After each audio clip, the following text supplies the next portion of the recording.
तो आप ऐसे परिस्थिति में आप सारे लोग आए हैं, उससे क्या होता है कि जो यहाँ आई है लाभार्थी उसका भी मनोबल बढ़ता है। जैसे आप लोग आए, हम बार बार को बोलेंगे, कुछ दीदी को बुला दीजिए।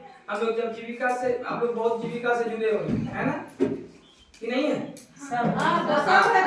तो जीविका का एक ग्रुप बनाया है, हम लोग ग्रुप में भी शेयर कर रहे हैं सारा डाटा, और ये सब प्रचार प्रसार के लिए।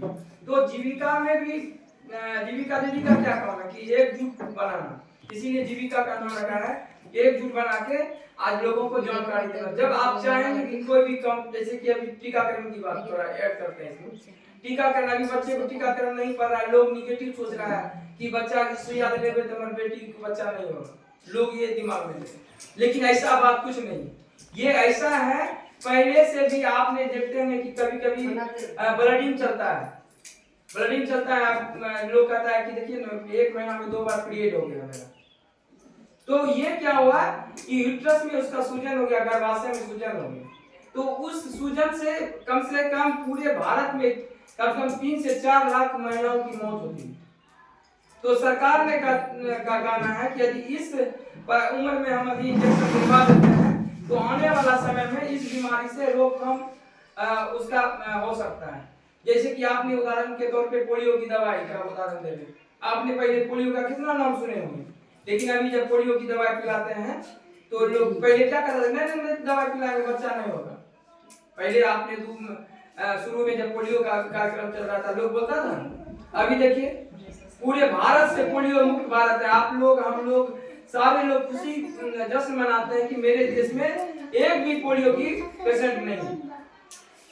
उसी तरह से ये सर्वाइकल कैंसर का जो इंजेक्शन है ये बहुत इम्पोर्टेंट है और ये बहुत महत्वपूर्ण है, इसलिए कि ये कहीं प्राइवेट में जाएंगे तो बहुत सारा इसका कम से कम 1000-10,000 रुपया खर्चा है, लेकिन आपके संस्थान में, आपके आंगनबाड़ी केंद्र पे, आपके गांव में ये निःशुल्क मिल रहा है।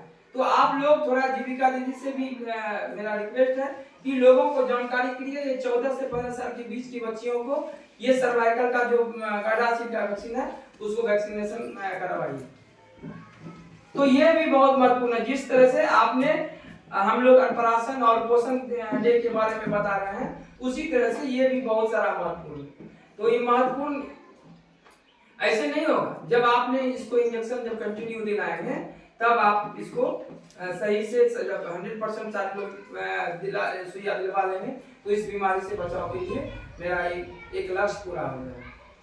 तो आप लोगों को मेरा यही कहना है। और जो हमने गर्भवती महिला के बारे में बताएंगे, और दूसरा और अंतिम एक और है कि जो कम्युनिकेबल डिजीज में आपने फैलेरिया की दवाई खाए होंगे आशा दीदी के द्वारा, जिस महिला या जिस पुरुष को आपके किसी को आसपास में हाथी पांव हो गया है, पांव में सूजन हो गया है, उसका दिव्यांग प्रमाण पत्र सरकार के द्वारा निःशुल्क बन रहा है। उसको प्रत्येक बृहस्पतिवार को खगड़िया में कैंप लगता है, ऑनलाइन करवाइए, उसका निःशुल्क वहाँ जाके एक दिन भेज दीजिएगा और वहाँ सर बैठते हैं बोर्ड, और बोर्ड के अनुसार से उनको कितना परसेंटेज के लायक है वो परसेंटेज देते हैं, और उसके बाद 40% तक उनको मिल जाता है। तो यहाँ उनको पेंशन भी, जो हम लोग सामाजिक सुरक्षा पेंशन योजना कहते हैं, उस योजना का लाभ भी उनको दिलवाते हैं। तो लोग जब जानकारी होगा तब, जैसे आपको भी जानकारी हुआ तब तो आएगा। तो संपूर्णता अभियान सिर्फ हम लोग लिखने से नहीं होगा, संपूर्णता अभियान का जो एक थीम है, जो इसका सोच है, उस सोच के साथ हम लोग जब खरा उतरेंगे, जैसे यहाँ बहुत सारे जीविका दीदी हैं, मेरी आशा दीदी जा रही है, लोग निगेटिव बोल रहे हैं, लेकिन आप जब लोकल में जब जाएंगे, आसपास के लोगों को इन्होंने सराहे थे, अच्छा चीज बताए थे।